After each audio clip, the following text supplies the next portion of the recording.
Hi everyone, Sabrina here from Scrappy Tales Crafts, and today I'm going to show you a slimline card I created using these two Miss Ink stamp sets.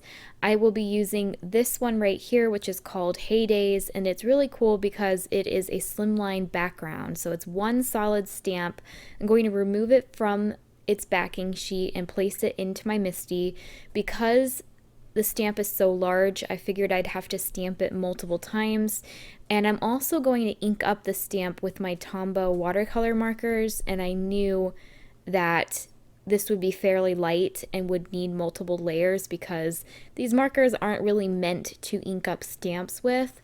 But I will be doing some no-line watercoloring, and my favorite way to create the effect of no-line coloring is using watercolor markers, because I'll be using the same markers to watercolor. Therefore, once I add the water to the stamp, everything is going to blend in very nicely and give you that no-line look. So on this background stamp, there are some sunflowers, a barn in the distance, there is a sun setting, and then a whole lot of grass and little hay barrels. So I immediately thought of creating a fall card with it, but the design team has created some really cute barn animal scenes with it. And I'm going to really let the stamp speak for itself. It's so beautiful. I didn't over embellish it. I really spent my focus on watercoloring this image to the best of my ability. If you're wondering what markers I'm using, I will have them linked down below. They came in a pack of 12, and they were all earthy fall colors. And I'm only going to be using the yellow, orange, and brown marker. I will also use a tiny bit of red for the barn in the background, but for the most part this entire scene is yellow and orange. Here I'm adding that red to stamp out the barn, and you can see that I'm stamping this image multiple times, and it is getting quite dark. It's still pretty light, so don't worry, it will blend out with the water and it will disappear, but I figured I'd rather have it be darker so that I at least know where to color, and I think that worked out pretty well. It pretty much all blended out. In fact, I actually, for some of the images, had to go back in and redraw the outlines just because the images were so small that it was difficult to get that contrast in. So especially for the sunflowers, I did go back and redraw the outline with the lighter yellow marker. Right now I'm adding that large brown fence next to the flowers, and then I felt like this was enough ink for me to work with. So what I'm going to do is scribble the same markers onto my glass mat, just creating little palettes, I guess, for me to use with my water brush. Included in every Tombow marker set is this blender brush, and I figured I would give that a try, and I actually really enjoyed working with it. But once I get to the grass, it's such a large area, I just switched over to my Stella brush. But for the small sunflowers, it was really nice using the blender brush. I think it's basically just water with a brush nib, and you get a lot more control, I feel, that way. And I like that you can kind of flick on the color similarly to a Copic marker. So you can definitely get more controlled watercolor this way. But I really love the look of loose watercolor. So with this one, I did decide to let loose and just let the ink flow, even if it went outside the lines a little bit. If I felt like it got too messy to the point where you couldn't really see what the image was, or it got too blobby, like I said, I just went back in with the same marker, and right here I'm doing it to the centers of the flowers. On these Tombow markers, there is two sides. There's a brush side, a brush marker, and like a bullet, a really small bullet nib. And I'm using the bullet to draw back in that detail. And I really love these pens. These are actually my mom's, and she's a brush letterer, so they're great for brush lettering. And another brand I would recommend for this technique are Marvy markers. I just decided to give these a try, and I really think they're almost the exact same thing. The Marvy markers have an even finer nib for drawing in that detail, so I would recommend both. Right now I'm pulling in my water brush, again, just to loosen it up, give it that watercolor vibe, because that blender brush really kind of makes the markers look like Copics, and I did want that watercolor effect, so I'm using the water brush to kind of let the ink spread a bit outside of the lines. And I don't know why, but I just felt like my sunflowers were too orange. So I think when I inked up the stamp, I used the orange marker instead of the yellow. And here I'm adding even more orange in, and they end up looking very, very orange. So if I were to do this again, I would not add this orange at all. I would just stick with the yellow. But I do think it still looks really nice because the grass is yellow. So maybe if the sunflowers were also yellow, it could blend in even more. So the contrast could have benefited me. I kind of want to see what it would look like as a yellow sunflower though. But I still like how they turned out. I still love the style of, the loose look of it. I actually learned this technique from a Scrapbook Expo class, and you can pretty much apply it to any stamp in your stash, just using, any kind of water-based marker you have. I guess I'll try to explain how I'm coloring here. I have the ink over to the right on my glass mat, and I'm picking it up with my water brush, and I'm using that sort of as my mid-tone. And then if I want some more contrast, I will go back in with the marker directly on the paper and add just a really thin line of ink. And then I'll go back over it again with my water brush and the pigment or the ink that I picked up from my glass mat to help blend it in.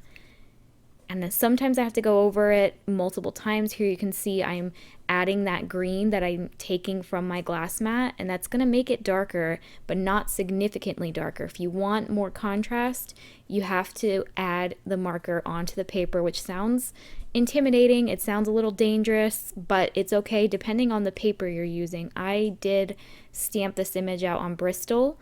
I have also tried it on Canson, and it works probably even better on Canson because Canson XL will hold more water, and because it's a background stamp, especially that grass, I had to use a lot of water in order to blend the ink. So I would actually recommend Canson, but Bristol did work well. It blends terrifically.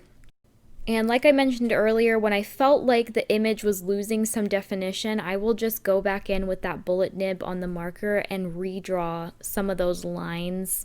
And I don't go over all the lines, I just go over a few because I do not want to make it perfect. I'm purposely wanting it to be a little bit loose, but I don't want it to be a blob at the same time. So I'm just going over certain lines. Here I'm using that water brush, and I am purposely bringing that ink outside of the lines. Very selectively, I'm not overdoing it. This is a technique you have to kind of find your comfort zone. So if you're someone who really loves perfect shading and staying within the lines, it'll be more difficult for you to get used to the idea of coloring outside the lines and creating sort of like a messy abstract look. I personally love this watercolor style. I don't do it very often because it takes a long time, and I feel like at the end I might have overdid it. Like where I'm at with those flowers, I am so happy, and I just felt like the rest of the background was a little bit more hard, like more difficult. I thought the flowers would be the hardest because they're the most detailed, but all of that open space, the grass area, it was hard to get contrast and highlights with my two markers that I was using, which was just an orange and a yellow. So filling in that whole space was a little bit daunting, and I will say that the whole painting took me 2 hours, and I don't think it had to take 2 hours because the flowers really took like 15 minutes. And I should have just not overworked the piece because I did go back over that grass area several times, trying to get some kind of contrast, redrawing the little grasses, and it just was a lot. Like I was scrubbing the paper, it was peeling up, I added way too much water, and I kept doing it over and over because I felt like there wasn't enough definition or, like shadows and highlights. And in all honesty, this first layer that I'm doing here, see, I'm adding back the grass detail. I should have just stopped here because it does look really nice. It gives you that watercolor feel. But I think a lot of people struggle with this, and that's part of the reason people are intimidated, including myself, with watercolor, because it is such a style that you have to get used to, you know. And when you work with Copics, where like every step of the process is very tedious, it's very clean, that is automatically what your brain might want to do with watercolor. So it's that mindset that you have to get out of. And, you know, you also have to remind yourself that the watercoloring is doing the work for you. You do not have to go back and do all this unnecessary detail because it's water. The more you go over it, the more it's going to blend out. And if you just add more color on top of it and more water, you're not going to really get much of a difference. You're just going to ruin your paper. So eventually, you can see I'm doing the grasses in chunks. The way that this stamp is illustrated, it has like little hills. So I'm going through each hill one at a time, and there's no shading at all. Like, there is a light source, but I'm not going off of it. I'm just adding some darker areas and some lighter areas. I'm drawing back in the grasses with my yellow marker, and I'm also making sure to define the hills by extending the grass kind of in a slope. And I will also make that area a little bit darker so that a shadow is cast over it, as well as that hill in the very back. Here I'm adding that darker color so that I can separate those two hills. So you can do shading, but you're not going to be able to do the shading that you can clearly see in Copics. So that was what I struggled with the most. And I really liked how the sunflowers came out because there was some contrast there, but with this large area, even with Copics, that would be very challenging to achieve. So it's just something that you have to practice, and I've only done this, a handful of times, so I don't really know what I'm doing either, but I still really like how it turned out. I still think it looks very watercolory and loose. And honestly, I feel like this piece looks completely hand painted. I feel like if I gave this card to somebody and told them that I used a stamp to do this, they wouldn't believe me because there's really no stamped lines that you can see. It's all completely blended in. There's a few definition lines that I added back in, but for the most part, it is completely lineless, and it really creates that painterly feel. And overall, I think it's really pretty. So yeah, I'm gonna finish up the last small images here. I'm working on the barn now. And then I think this is like a water tower of some sort, so I just colored that in brown. And there is a tiny little windmill right in front of the sun, and right now it just looks like a brown smudge. So I am now just tracing over that completely with the brown nib. And then that is something that I did not go over with my water brush because then it would again look like a smudge. So I seem to do better with the smaller, more detailed images, which was surprising. I spent the majority of the time with the grass. And because I only used yellow and orange pretty much for this entire piece, it was a little bit difficult to get a lot of contrast and different color variation and tones. So I did purposely try to make the grass lighter than the sky. So I'm going to pretty soon start working on the sky, and I added in some reds and oranges primarily, just so that it did stand, it differentiated from the grass. Here I'm drawing in the hay barrels again, and I don't think I go over those with my water brush.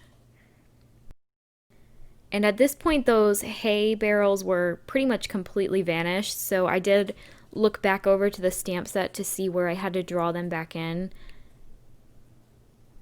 And by outlining it with the yellow or the orange marker instead of black, it helps everything to blend in seamlessly and give you a soft look. I am going over those hills again just to separate them. For this hill in the back, I don't know why I added brown. You can see I'm going to do a whole lot of scrubbing, like I said earlier. Out of everything on the painting, this piece was the most abused. That piece, I put a whole lot of embellishments to like hide the little, what are those called? Like those little fuzzies that you get when you add too much water to paper. I'm redefining that fence again.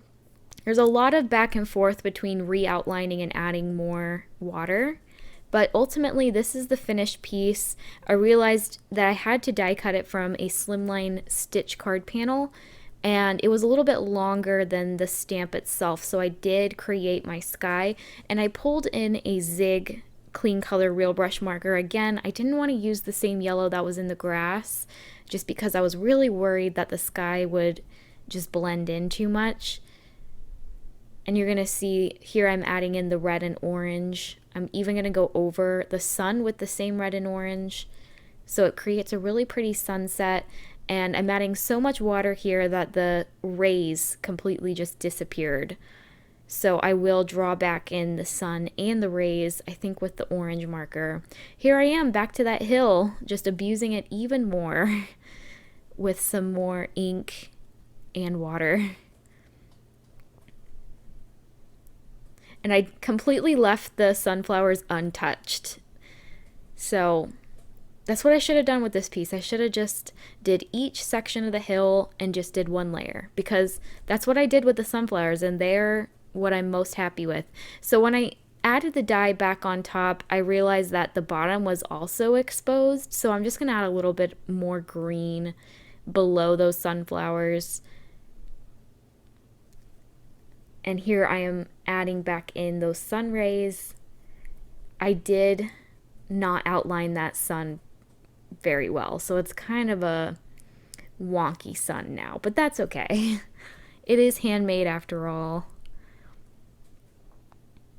All right, so again, more scrubbing, more lifting up with the paper towel, going back over that windmill.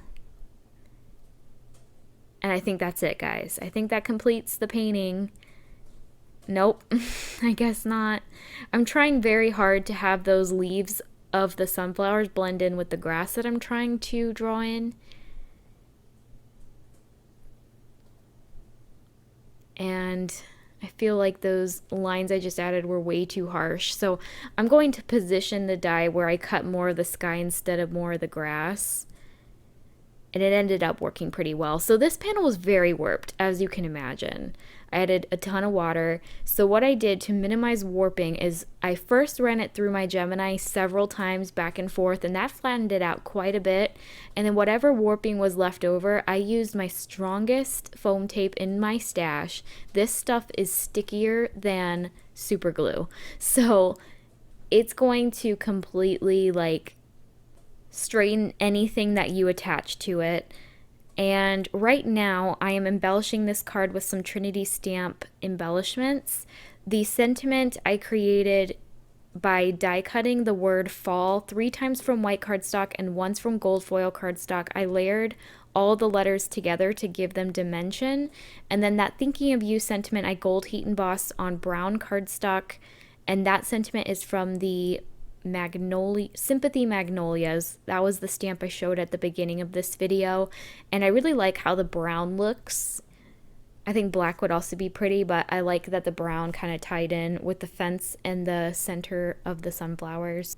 After I adhere these embellishments, that is going to complete today's card. It was a long one. I think from start to finish it took 2.5 hours, but I think it's stunning. I will have it available in my shop if you want to purchase it. And Miss Ink sells several of these Slimline background stamps, so I will have her store linked down below, as well as the supplies that I used. I hope I was able to give you guys some inspiration, and if you haven't yet already, please subscribe to my channel. Otherwise, I will see you next time. Bye!